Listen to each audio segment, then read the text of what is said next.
Beli polis 200.000 dapat e-voucher 50.000. Ajak teman dapat lagi 50.000.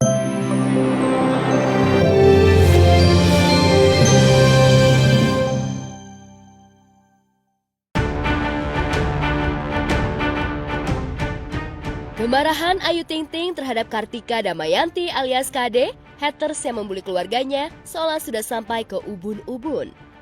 Setelah melaporkan KD atas dugaan pencemaran nama baik, Ayu melaporkan akun Gundik Empang yang adminnya dikelola oleh KD. Langkah hukum dengan melaporkan akun Gundik Empang ditempuh Ayu setelah 2 kali somasi yang dilayangkannya tak digubris oleh TKI asal Bojonegoro itu. Lantas, bagaimana dengan kasus dugaan pencemaran nama baik yang dilaporkan Ayu 3 bulan lalu? Benarkah sudah mencapai tahap gelar perkara? Mengapa untuk memenjarakan KD, Ayu sampai membuat 2 laporan? Tadi hari ini, kedatangan saya dengan Ayu itu adalah untuk membuat laporan. Laporan terhadap akun Gundi Empang dengan pemilik akun KD. Ya. Karena diduga telah melakukan pelanggaran bagaimana diatur dalam pasal 27 ayat 3 untuk pasal 45 ayat 3 Undang-Undang Informasi Transaksi Elektronik. Ya. Jadi kemarin kenapa kita masih belum laporan ETA-nya? Karena kita masih menjalankan proses yang berkaitan dengan masalah restoratif justice-nya. Ya. Jadi semua sudah dipenuhi. Kita sudah melakukan somasi dan undangan 2 kali ke KD, sudah diterima, tapi tidak hadir untuk memenuhi undangan kami, tidak juga menjawab dan merespon isi somasi kami, maka telah terpenuhilah syarat-syarat bagi kami untuk membuat laporan sebagaimana yang diatur oleh Undang-Undang Informasi Transaksi Elektronik.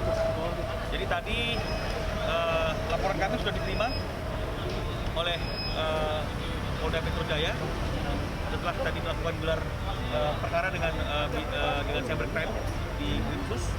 Hasilnya laporan kami layak untuk diterima, laporkan yang berbeda. Di sana pidana umum, di sini Krimsus. Ya.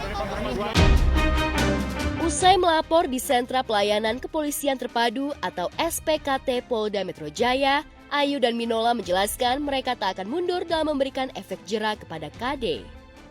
Pasalnya, melalui akun Gundik Empang, KD gencar membuli Ayu dan Bilkis putrinya, juga ayah Abdul Rozak dan Umi Kalsum, kedua orang tuanya. KD juga getol memprovokasi netizen agar ikut-ikutan menghujat keluarga Ayu. Itu sebabnya, akun Gundik Empang harus dilenyapkan dari jagat media sosial, sementara pemiliknya harus diproses secara hukum. Meski KD melakukan serangan balik dengan melaporkan ayah Rozak dan Umi Kalsum ke Polres Bojonegoro atas dugaan pencemaran nama baik, Ayu dan keluarganya tak gentar sedikit pun. Lalu benarkah pemanggilan KD sebagai saksi terlapor terkendala oleh kebijakan KBRI di Singapura? Tidak perlu konfirmasi, kita tidak perlu melakukan somasi kepada yang bersangkutan, sudah kita lakukan 2 kali, tidak ada respon. Kita juga sudah undang 2 kali, tidak memenuhi undangan kami, maka telah terpenuhi syarat legal formilnya untuk kami membuat laporan dan diterima. Karena kalau tidak kan tidak bisa langsung diterima laporan yang menggunakan Undang-Undang Informasi Transaksi Elektronik. Jadi ini menunjukkan bahwa kita serius untuk adanya satu proses penegakan hukum terhadap orang-orang yang tidak bertanggung jawab dan memiliki niat untuk menghina, menggunakan media sosial untuk menghina, ya untuk melakukan ujaran kebencian kepada orang lain. Itu yang bisa kami sampaikan pada siang hari ini. Ya, laporannya 2 terhadap 1 orang, 1 dia pidana umum, 315, 1 karena dia melakukannya itu melalui akun Gundi Empang. Soal gencarnya hujatan KD di akun Gundik Empang, Ayu curahkan di konten YouTube Denny Sumargo. Pelantun lagu Sik Asik itu tak habis pikir mengapa KD sik asik menghujatnya berdasarkan asumsi sepihak dan cenderung fitnah. Banyak banget yang ngasih testimoni sama gua, Kayu tuh baik, gue sering ketemu baik. Cuma netizen yang mau kenal lo, yang nggak kenal lo, bilang lo nggak baik. Lo dibikinin petisi lo banyak banget. Banyak banget kemarin. Di boykot lo. Bukan tahun ini doang, dari tahun-tahun sebelumnya. Gak berhasil ya mereka ya? Iya. Salah jawab, kena nih. Salah jawab, Sekarang kena. gini, kalau gue gini. Kalau Allah belum mengizinkan, mau itu manusia mau ngebolak-balikin gue kayak gimana juga, mau ngancurin hidup gue percaya sama Allah, gak akan bisa. Juga setuju tuh. Benar gak? Cuma kan perasaan lo. Kalau perasaan gini ya, Nah, gue tuh udah Udah dari dulu kali ya, gue cerai itu umur 21 kalau nggak salah gue cerai. Masih muda banget. Masih muda banget. Di Iya. usia segitu coba lu bayangin gue Iya. udah jadi single parent, udah ngerasain namanya sesakit-sakitnya gue rasain gitu. Gue bisa ngelewatin gitu. Apalagi ya maksudnya kasarnya yang cuma omongan kanan kiri gitu. Walaupun kadang manusiawi, kalau gue lagi capek gue kadang ya Allah ini gue mesti gimana sih? Kayaknya gue tuh dilihat orang tuh selalu salah kan gitu kan? Betul, Bener dong. betul. Padahal gue gak ngapa-ngapain, lu gak tahu diri gue gimana di belakang. Iya. Gue nih sama keluarga gue nih nyari duit loh buat anak, buat keluarga. Tapi lu pada seenak-enak nih ngehina, ngehujat, ngefitnah dan lain-lain gitu. Iya, soalnya nggak mempan. Coba kalau mempan, nggak sampai sebanyak itu. Lu ngerti Iya, gak sih maksudnya? Iya. Mempan ya, fitnah apa lagi yang bisa kita berikan gitu Iya. kan? Iya bener juga sih Alo, bener. Tapi tak cuma itu yang diungkapkan Ayu kepada Densu. Biduan bernama asli Ayu Rosmalina ini mengungkapkan titik terendah dalam hidupnya. Benarkah Ayu sempat kena mental dan merasa tak sanggup bangkit lagi saat hamil tanpa suami? Ya ampun orang tuh ya pikiran-pikiran anak-anak muda kan ya kalau nikah tuh ya. Maksudnya hidup yang terenak, punya suami disayang. Itu gambarannya. Iya. Apa sih cerita yang indah gimana sih yang kita tahu? Iya. Iya kan? Iya. Cerita yang indah, aduh udah punya suami disayang, punya anak banyak, bahagia. Iya. Kan gitu, Pasti. Kalau orang usia udah matang kan mikirnya nggak gitu. Antar gue maksudnya sekolah buat anak gue ke depannya gini-gini. Kalau masih muda kan pikirannya enak nikah muda. Terus dulu waktu masih kecil mikirnya apa ini ada beberapa aspek ya, duit, terkenal, nikah, cinta. Ada di mana aja? Ya Allah, gue tuh dicinta kali ya. Oh dicinta, bucin ya?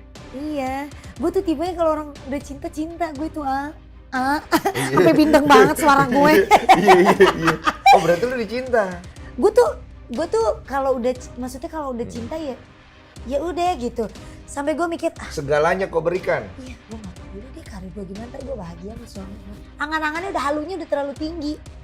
Gak peduli ntar gue kan bahagia sama suami gue, sama anak gue. Karir gue gimana gitu, apa deh. Lu demi cinta lu akan Demi mengorbankan cinta, semuanya. betul. Kemudian lu ketemu cinta lu nih, Ketemu, lu mengorbankan semuanya. iya. Kok nggak semuanya akhirnya berpisah? Ya maksudnya ya Perasaan hancur, pasti, psikis kena, betul. harta ya tipis-tipis. Lu apaan sih lu peramal apa sih lu? Iya. Oke. Terus kemudian kasus bergulir, nama baik rusak. Nah, Iya kan? Semua yang lu mau korbankan akhirnya kan beneran kau korbankan kan demi cinta. Kan? iya. Makanya cinta itu kurang ajar Nah, kadang-kadang. makanya sekarang pikiran gue udah dewasa.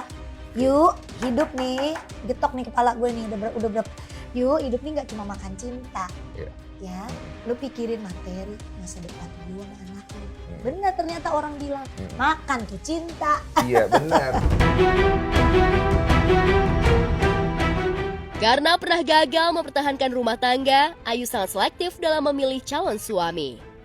7 tahun menjanda, hanya ada satu pria yang nyaris membuatnya sampai ke pelaminan, yaitu Adit Jayusman. Ayu bahkan sudah booking hotel tempat akad dan resepsi, memesan gaun pengantin, dan mencetak kartu undangan. Sayangnya, 2 minggu menjelang hari H, pernikahan yang digadang-gadang itu batal. Hingga kini, baik Ayu maupun Adit tak pernah menjelaskan secara rinci penyebab batalnya pernikahan itu. Tak heran, kabar pembatalan nikah Ayu sempat menjadi bola liar yang membuat gaduh media sosial dan hiburan. Ayu sempat dikabarkan meminta mahar fantastis yang tak disanggupi Adit. Tapi benarkah kabar itu?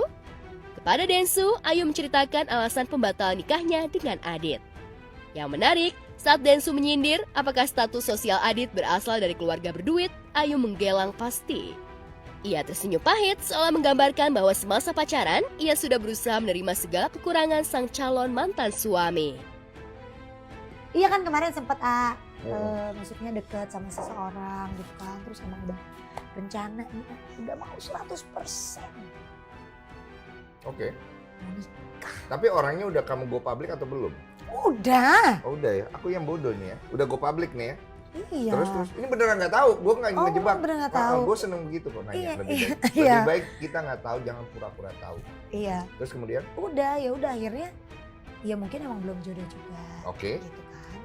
Wah semuanya udah direncanain deh, udah mau hampir 100%, tiba-tiba gue yang mutusin.